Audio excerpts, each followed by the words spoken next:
Hello বন্ধুরা, একঘেয়ে পটলের তরকারি খেতে খেতে বোর হয়ে গেলে চলো চটজলদি পটলের দোরমার রেসিপিটা শিখে নিই।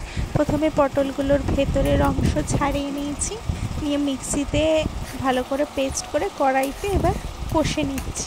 সাথে পনিরটাও দিয়েছি মিক্সিতে।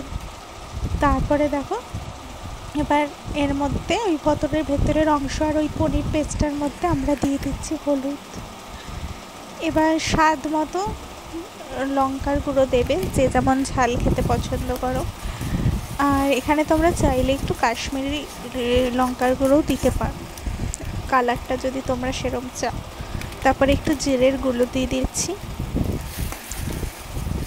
একদম। তারপরে একটু ভালো করে কষিয়ে নেব, একটু মিডিয়াম ফ্লেমেই রেখে তোমরা এটা করবে, কারণ নয়তো তলায় লেগে যেতে পারে হাই ফ্লেমে করলে।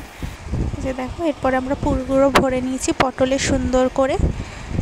তারপরে তেল দিয়ে তেলের মধ্যে পটলগুলোকে একটু হালকাভাবে ফ্রাই করে নেব, ডিপ ফ্রাই না, হালকাভাবে ফ্রাই করে নেব যাতে পটলগুলো একটু সেদ্ধ হয়ে যায়।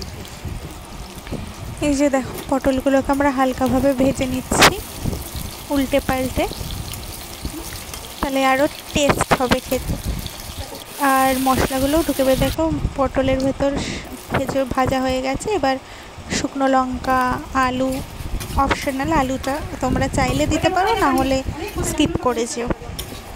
আলুটাকে একটু ভেজে নিচ্ছি, এর মধ্যে কাঁচা লঙ্কা দেবে তোমাদের স্বাদ মতো, টমেটো দিয়ে দিলাম, সাথে টমেটো পিউরিও দিলাম, টেস্টটা একটু ভালো আসবে।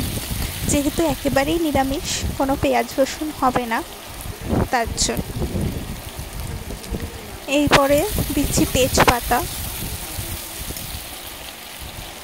এরপরে দিয়ে দিলাম একটু জিরের গুঁড়ো যাতে গ্রেভিটা একটু ভালো হয়, হলুদ, মানে লঙ্কা গুঁড়ো, যা যা আমরা পুড়ে দিয়েছি সেম মশলাগুলোই আমরা আবার এই গ্রেভি বানাতে দিয়ে দিচ্ছি। স্বাদ মতো নুন দেবে, যে যার মতো স্বাদ বুঝিয়ে একটু নুন দিয়ে দেবে। এরপর একটু চিনি দিলাম, একেবারে নিরামিষ যাতে খেতে একটু টেস্ট হয় তার জন্য।